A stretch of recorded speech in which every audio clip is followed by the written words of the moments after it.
Hi everyone. I am just releasing some new mini kits, so mini slow stitching kits. So if you wanted to get started on learning something new, some meditative stitching, intuitive stitching, sometimes it's called, this is a great little kit for you to start with. So I just gathered up some things here because I wanted to give you some basics. All of my patterns mention learning a little bit more if you want on my YouTube channel, so I wanted to go over some of the basics to get you started. So first basic, you need an embroidery needle, and I just ordered these online. They're very tiny, but they do work really well. They go through the fabric very well, and also if you look, the end of the needle where the hole is, it's all the same length, so that makes it really easy to go through fabric. So that's one thing that I would suggest. These are John James size 8, so I would suggest probably anywhere between a size 7 and a 9, and all my kits include one of these needles. So that's the first thing. The second thing is when I'm choosing embroidery threads, if you take a look at these have 6 strands. So there's 6 strands, and usually I only use 2 when I'm doing most of the stitching, and if I'm using more or less, I would let you know in the pattern itself. But most of my stitches I just use 2 strands. So basically with one piece that you cut, you have 3 different strands to work with, so you're using 2 each time. And also the length of your thread, I usually measure along my arm and go up about 2/3 the way up my arm, just past my elbow, and that kind of gives you a good length to start with. So I'm just going to cut a piece here, and when I'm auditioning embroidery threads, I usually just lay them across and think, okay, you can have them exactly match if you don't want your stitches to stand out, but I like them to stand out a bit, so I chose this lighter purple to kind of go with all the colors, and the yellow as an accent color. So most of the kits come with 2 threads, 2 different colors. So I'll start with, actually you'll probably see the yellow better, so I'll work with the yellow today. So I'm just going to go ahead and do what I said. I'm just holding it up along my arm. I know you can't see, but almost up to your armpit, I would say. And if you're brand new, you might want to make it a little shorter just to make it a little easier on you. So to get your strands, to get your 2 strands, I used to just pull them apart this way, but I find I get tangles sometimes, so that an easier way is to actually grab one at a time and pull it slowly, and you can see that it's kind of bunching up behind my thumb and finger. I just slowly go, take my time, don't get too crazy with the speed, and it pulls out nicely, and then you're left, it doesn't knot up or anything. So that's how I usually suggest you start. So just, whoops, now I have 2, so I gotta make sure I only have 1. So I'm just slowly pulling it out. And there you go. So I have 4 left, which I'm going to set aside for later, and I have 2 to work with. So I'll just put these 2 together. There are different ways to thread your needle. As you can see, that needle has a very small hole. So sometimes, depending on my mood, I will just cut them so they're even, straighten them all out together, and then lick the end. Yeah, I said lick the end. makes it so the threads will go through the head of the needle, and then I pull it down so that I'm just barely seeing the edge of it. I'm trying to grab my needle off of this shiny surface, not so easy. There we go. And then you just kind of push the threads through the needle, and it doesn't always work, but I think I got it. Nope, there's only one. So you can do that. There's another choice for you. needle threaders. So this is one that I have, and oftentimes I don't have one of these on hand, so I just make do with what I have. But if you are frustrated, this is one option for you. This one actually has 2 needle threaders in it, and I'll show you how to use them. And I also just ordered these ones for an optional, if I'm teaching classes, I could be handing these ones out. So they're the same thing. You just have the little needle head or needle threader that will fit through the head of the needle. So I'll show you how to use those. I'm just going to grab this one that I already have open. And it says it has 2 different sizes. Extra large threader on the orange end, and this is the little one. The only thing I would suggest with these is I've pulled many of these apart by trying to pull thread through the needle. Just kind of try to be very gentle with it, and even hold on to this part of it when you're pulling it through so you don't pull it apart. Gone through many doing that. So let's see, I haven't used this in ages. I usually just do what I showed you there earlier and cut it off and play around with it. But I'm going to use this today. Let's see how it goes. This is a true test. So you just put it through the head. These are a little smaller than what I normally work with, these needles, but I've been trying to get some shorter ones, so these were the ones I just ordered online to try out. So you just put it through that little hole, and then you gently tug it through. So you see how I'm holding the actual part, just so you don't pull it out of the end here, the plastic end. So that went through really nicely. Look at that. So now your needle's threaded. And there are different ways to knot your thread. I often just roll it around my finger and then just roll like that, and it makes a knot. There is another way. It's called the quilter's knot, and let's see if I remember how to do this. So you hold the 2 pieces together, the sharp end of the needle and the thread on the other end, and you pull it down, and then I think you wrap it around. Let's see, this is another test to see if I remember to do it. Wrap it around a few times, and then you just gently grab it and pull it gently down. Maybe it's gonna work for me. And I think it did. And look, a knot. I don't know how that works, but it does. It made a little knot on the end, and there's something tangled in on it, but that doesn't matter because it's going to be on the back. Okay, so now that my thread is knotted, if you see in my kits, I have just a thin fabric for the backing, and the reason why I did that, sometimes you can use this is really nice to use. It's batting. It's like a thin cotton batting. I think it's actually 80-20 polyester and cotton batting, but it's a thinner type batting, and it's really nice to stitch with. But because these are cards, I didn't want them to be too thick. So here's a finished one to show you.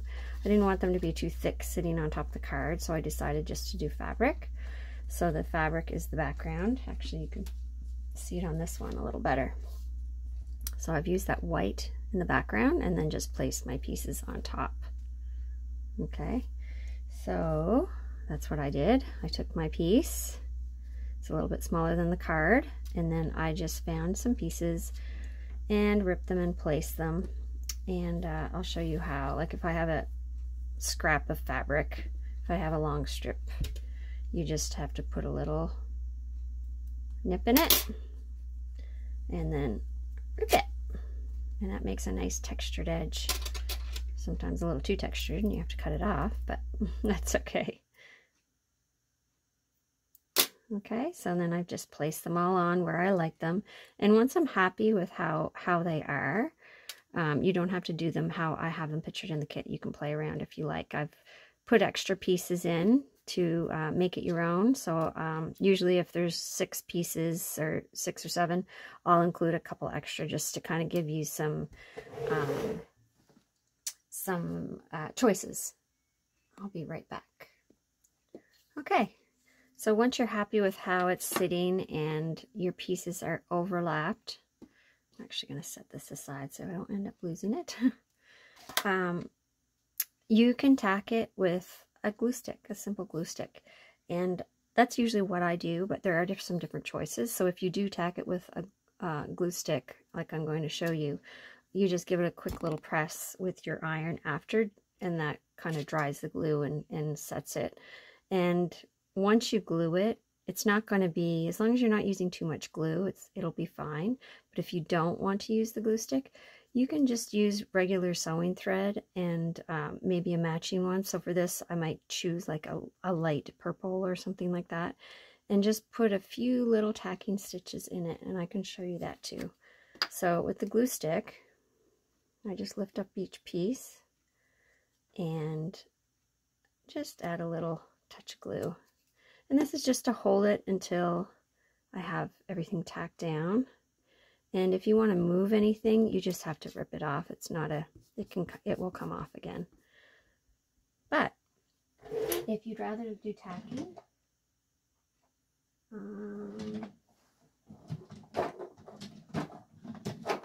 just grabbing some thread. I just grabbed one, like I just grabbed this one. So if you want to tack, you can just cut a piece of sewing thread. Doesn't matter. I don't think it would even matter too much. You can take the stitches out after if you like. So I'm just grabbing another one of these to use because it's right here. And again, I knot the end just like I would the embroidery thread. You could even do this with embroidery thread if you wanted. But with the kits, you might run out if you do that. So I've left one end free, just like I did with my embroidery thread. And you can just add a few stitches here and there just to hold it. Some people use pins, but I find the pins just get all tangled in with my threads. It's kind of frustrating, so I'd rather not do that. So all I'm doing is taking a tiny, tiny little stitch, and that will tack it down. And just go over the whole piece doing that. Again, this is not what I normally do, but this might be something you would rather do if you don't want to use glue. So that's it. Very simple. And if you want to, when you're finished your piece, you could even just cut these threads and get rid of them so they don't show up in the final piece. But you can't really. They're very, very, very tiny, so you wouldn't really see them. Right. But I use the glue. So I'm just going to pull these back out, and I'm going to continue with the glue. So I've got that piece tacked. So I'm just going to take these off, and you see that I have everything overlapped a little bit. And I usually just play around to see what colors I like. And if you're struggling to find what colors go with what, sometimes you can pick a fabric to kind of give you inspiration. I will show you.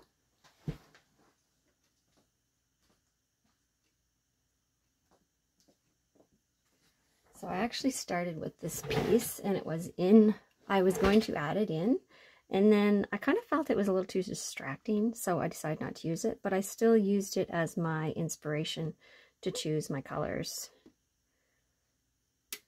So that's a little trick for you. See, that had a little tiny bit of green, so I'm like, oh, I'll put that little green piece in. So that's a little tip for you. I'm just going to add some more glue here. This was a piece that I actually dyed in a workshop. I don't do a lot of dyeing. I do more fabric painting now because the dyeing it's quite a process, and you need a lot of water and a good sink and all that stuff. So I don't do it very much anymore. And put some here.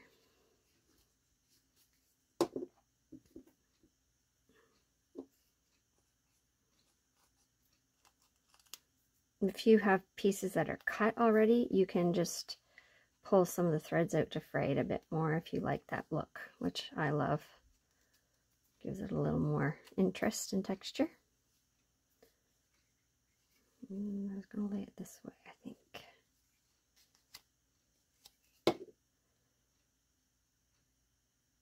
So there we go. And I'm actually going to put this little bird on top. So this is a piece of felted wool. I could have done it with black fabric too, but I just thought it wouldn't fray. So I thought I'd, just because it's a small little piece, I just decided to go with the felt. So when I do this, I have a picture. I just quickly drew a picture for you. This would be included in a kit. I think I'll probably be making this into a kit as well.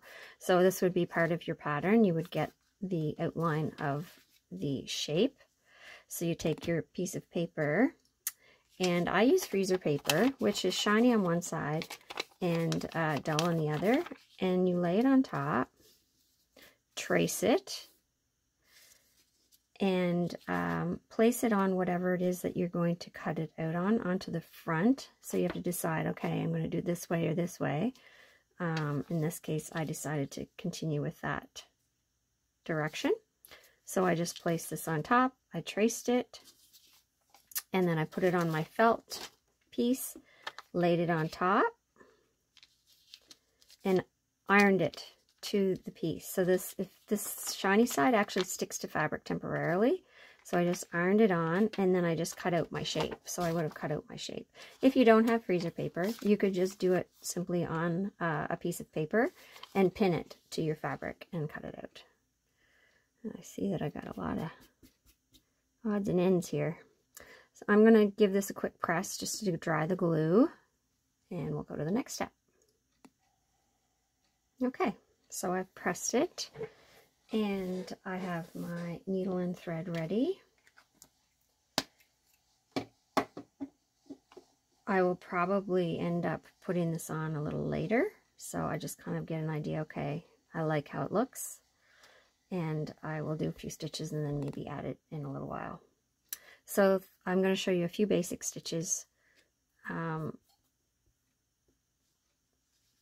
get you started. And many pieces, I just use a plain straight stitch, and the pieces look great. So this one is an example of how I just used basically one stitch, but used it in different ways to make it look a little different. So this is all one simple stitch, but I just, you know, I made crosses, so I made one stitch and then crossed it over. This one I used two little stitches one way and then crossed it over.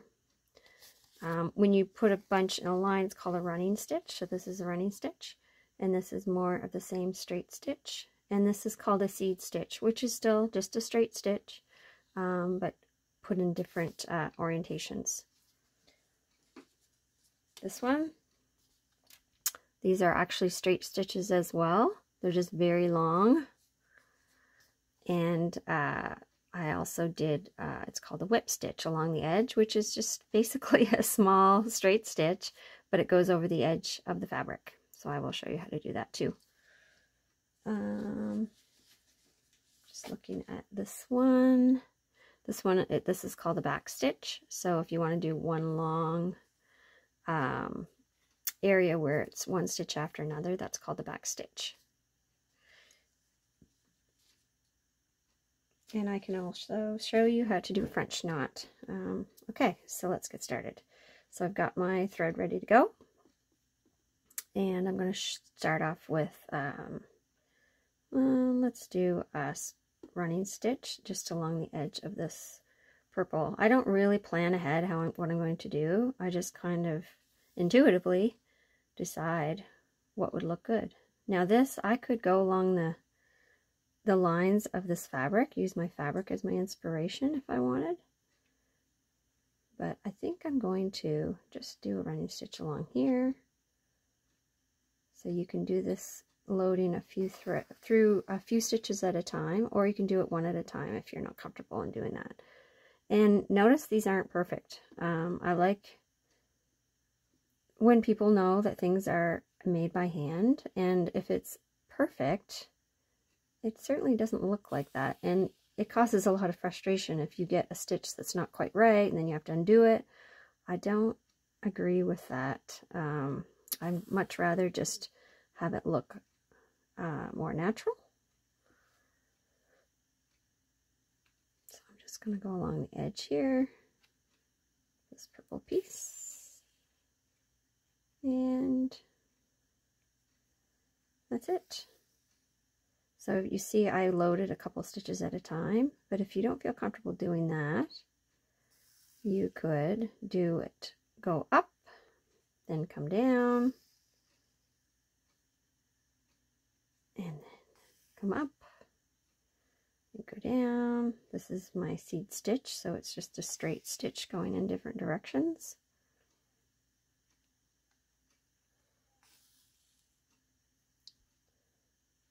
And this is how I would have started learning, and then just naturally it gets to be more of a natural thing for you and a automatic thing for you to load more than one at a time. So for example, if I was doing these seed stitches, I might do one stitch here, and then I would come up somewhere else to be ready for my next stitch. It just makes it go a little quicker, but the whole point of this is not to rush. I honestly did not even like doing hand stitching, and I kind of got into it last summer when I wanted to take some projects with me on the road. We were traveling to Newfoundland, and I decided I wanted to take some things with me, so I thought I'm going to try some slow stitching. I've always loved the look of it. I just didn't like doing it myself, but it became kind of meditative for me, and now I love doing it. So that's the seed stitch. So I can continue with that.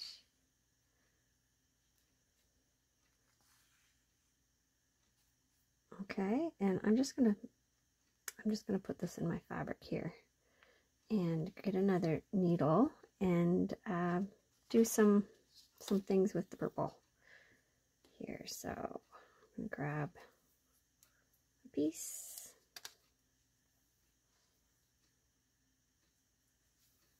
stretch it out so that it goes about halfway up past my elbow, and cut it. Separate my threads again.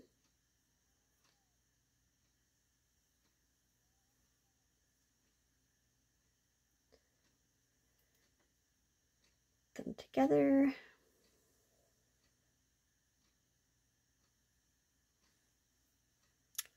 Thread my needle. Grab another needle here. I usually don't have this many on hand. I'm usually just using one, but just for demonstration purposes.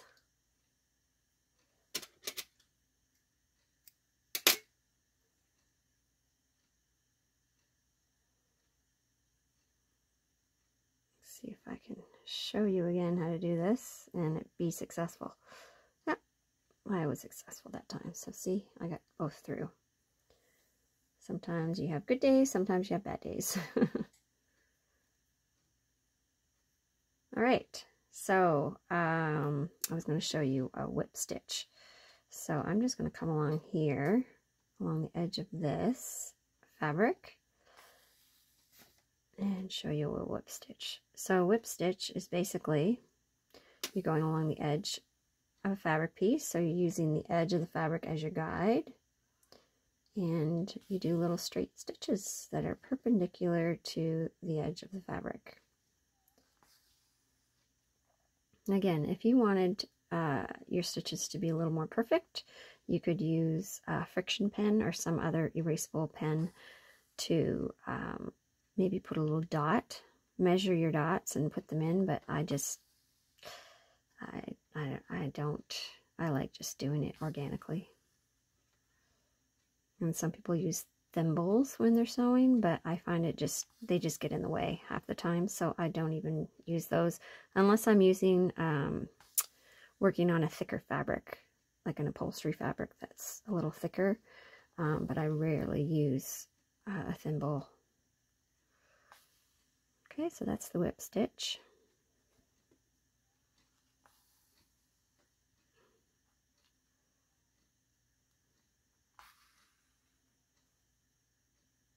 when I get to a corner, I'm just going to use that stitch, and then I'm going to just go in the different direction. Oops, got the yellow all tangled up. Look at that. Imagine that. That's why I usually don't have two going at the same time. A lot of people do, but I just find it causes more problems. See, I'm getting tangled already.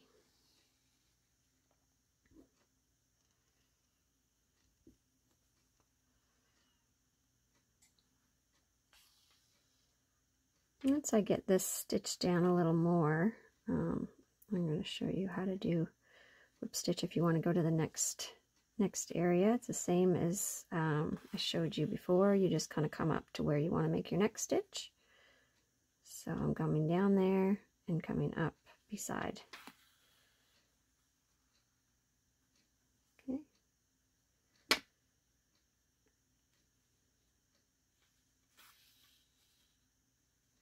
See, my stitches aren't perfect. They're actually going a little crooked, which is fine.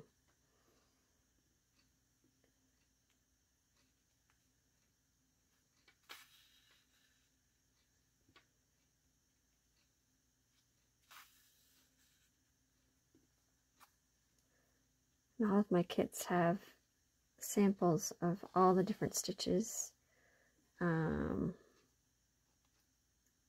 you can use, but you can just decide to just do a very basic stitch all over it, and that's fine too, especially if you just want to practice the straight stitch and get good at that.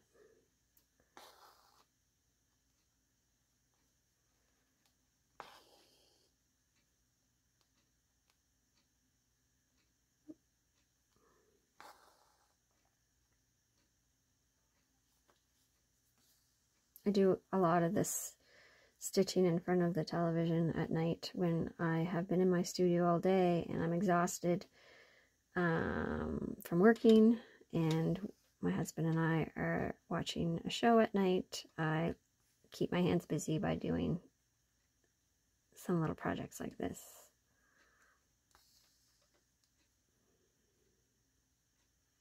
So I usually every day in my studio I try to prep something, or a couple of things that I can work on it in the evening.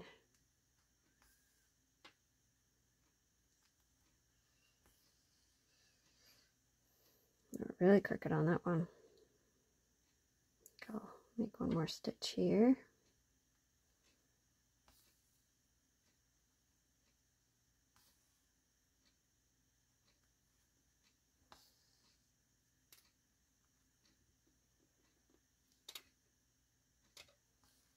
So if you wanted, you could just do a basic straight running stitch all along the edges of the fabrics to tack them down, and you can add as many details as you like.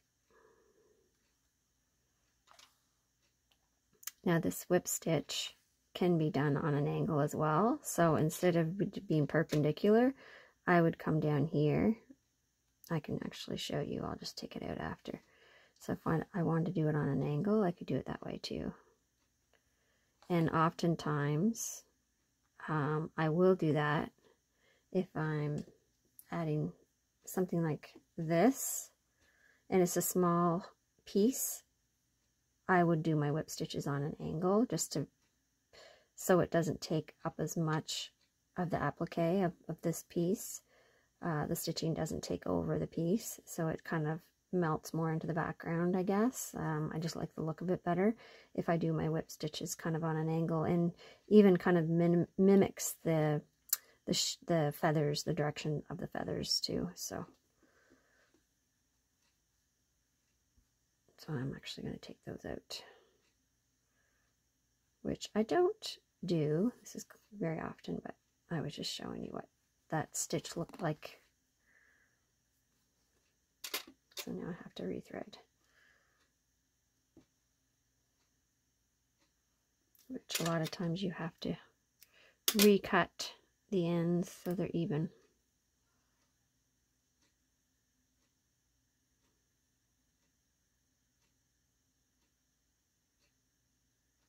That one's giving me a little bit of trouble. Oh, no, just got one.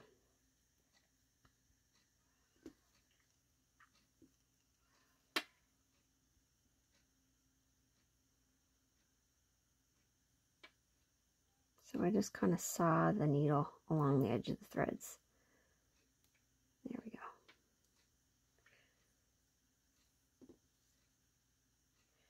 When I teach little kids to thread their needles, a lot of times they'll have their thread way out here and trying to thread it, and then your thread's going all over the place.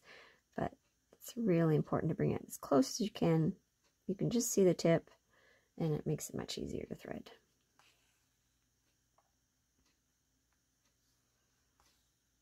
And also, notice I have 2 strands here. I want to keep this piece free so that I don't double up my threads and have 4 threads in a stitch. And it goes a lot further that way as well. So there you go. I have that one done. And I think that's enough detail on that piece, on that piece of fabric there. So I've got a little bit of thread left, but I really can't go too far with it. So I'm just going to knot it on the back. So I just take a few little stitches. Sometimes I get that loop and go through, and then I cut my thread. Simple as that. And look at what I did. See, that's why you don't do 2 different needles at the same time. So I'm going to have to take that apart and pull it through, which is not that big of a deal, but it could get really tangled, and then you end up with a knot, which is no fun.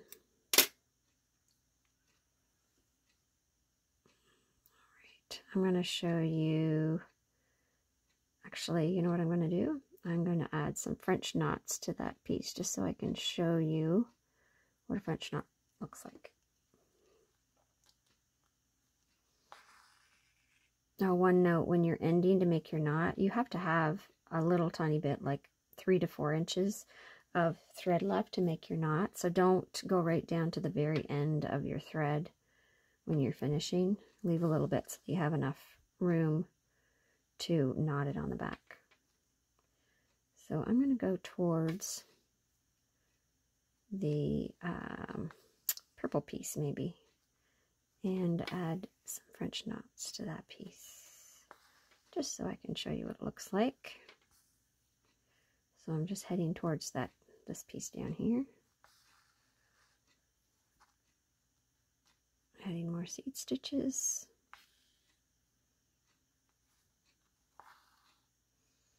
So, French knot. You come up to the fabric. Then you hold your needle this way. Wrap your thread around 3-4 times. And then you're going to put your needle back down right beside where you came up.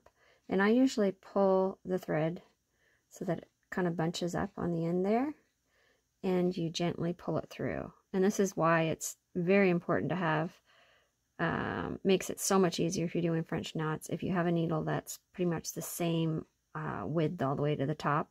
Some of them, the heads are much bigger, and that makes French knots much more difficult to do, believe me, speaking from experience. So again, I came up,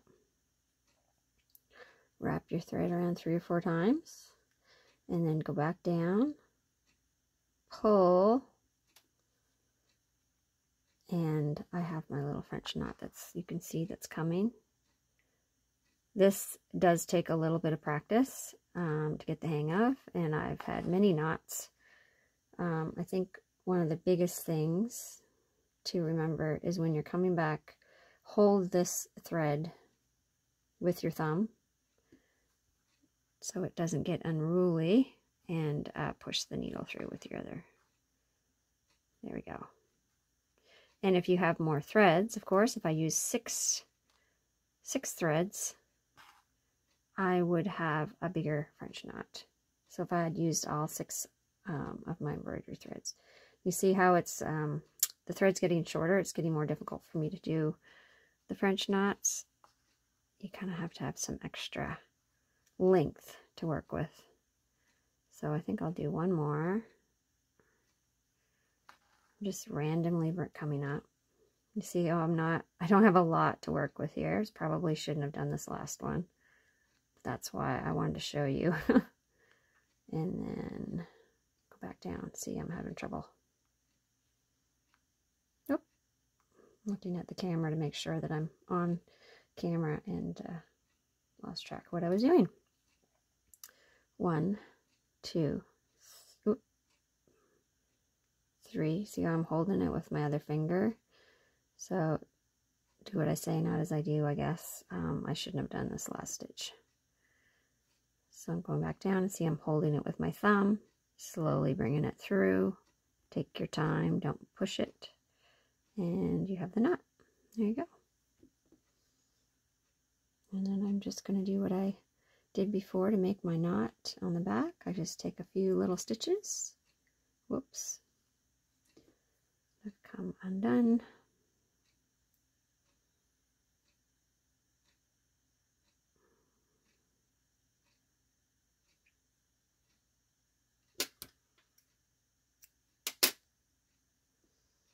Some people use hoops to do their embroidery work, but I like the feeling of just having the loose fabric. I find when it's in a hoop, it's, I don't know, it's not as enjoyable. This way it smoothly goes through.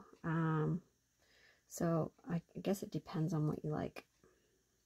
Of course, these little projects I couldn't do on a hoop because they're too little. They wouldn't fit. You need to have extra fabric, which is waste as well in my books. So I'm a very frugal person, and I like using all my little scraps. So there you go. So there's the French knot, there's the whip stitch, there's the seed stitch, and there's the running stitch.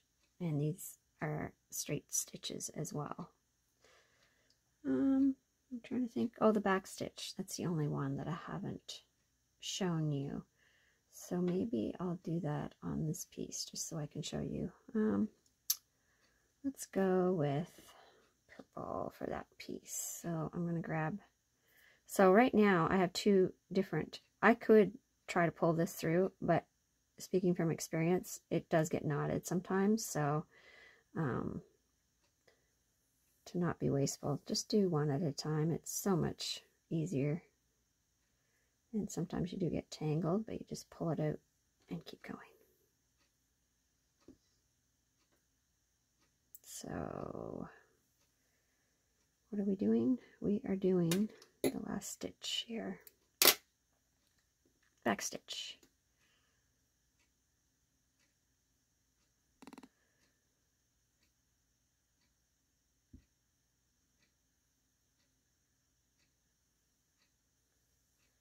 And then I'll show you how to put it on the card.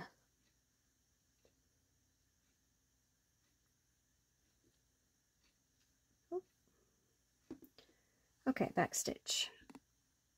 I wouldn't normally do a back stitch on a piece of block like this. It would be on, say if I'm doing a stem like I showed you on this piece, I do back stitch, but just so I can show you. So you come up,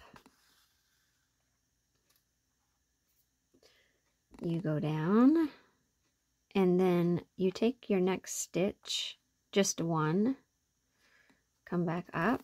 Whoop, I've got a knot. Pull it through, and then you try and go back down in the same spot where you came up on your last stitch, and then you go to your next. So you come up again. It's nice to kind of try to keep these the same length. So I'm going back down in that same hole and coming up in the next spot. So this thread is actually in the middle of the two. There you go. So that's your back stitch. Hopefully you can see that okay. Whoop.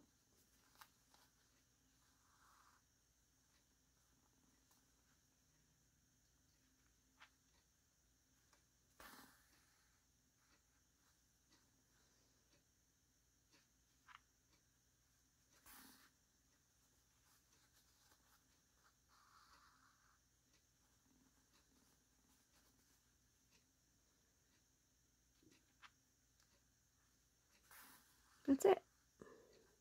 Easy peasy. All right, and once I get the 4 pieces tacked down, I would go ahead and add this. I was going to put it this way, but now that I've laid it this way. I think I like it this way better. So I'm just going to lay this on and hold it and use my black thread to whip stitch it on. You can just use regular sewing thread, or again, you could use embroidery thread for this step. So I'm just going to hold it with my thumb and come up and do the whip stitch like we did here. All right, and I will probably do some back stitches to add some feet. All right, I think that's it for that step. I'm going to pause for a moment, and I just wanted to show you how I attach these to the card once they're done. So these are just tacked on, and that way if you give this card away, or you give it to someone, they can take it off and they could frame this little piece of art. Okay, so I use double-sided tape. So double-sided tape has a sticky part on this side. You place it on the back. So all I did was I put 4 little pieces in each corner, and then you peel off the other side, and it's sticky on that side as well, and then you can just stick it to the card. If you don't have double-sided tape, you could simply just put a couple stitches in each corner of the card. So lay it where you want it, and maybe take a pencil and put a little hole in each corner and stitch it on that way, like we did, like I showed you how to do some tacking stitches to tack it on the back. So you would see those threads on the back. So a little more messy. The third thing you could do is just put some glue stick around the edge to tack it, or even just in the corners to tack it, and that way they can easily or gently pull it away once they want to take it off the card. If they do, they could also frame it right on this card. They could put it in a frame with still being on the card too. So so that's the three ways to attach it to your card. I hope I've included everything that you need to know. And if you have any questions, or if you'd like me to add another video, I would love that. Please press a thumbs up if you've liked this video, and also subscribe to my channel. It really helps me grow and grow my presence on YouTube. And I'm just starting out, as you can see. So I hope you enjoyed this. Talk to you soon.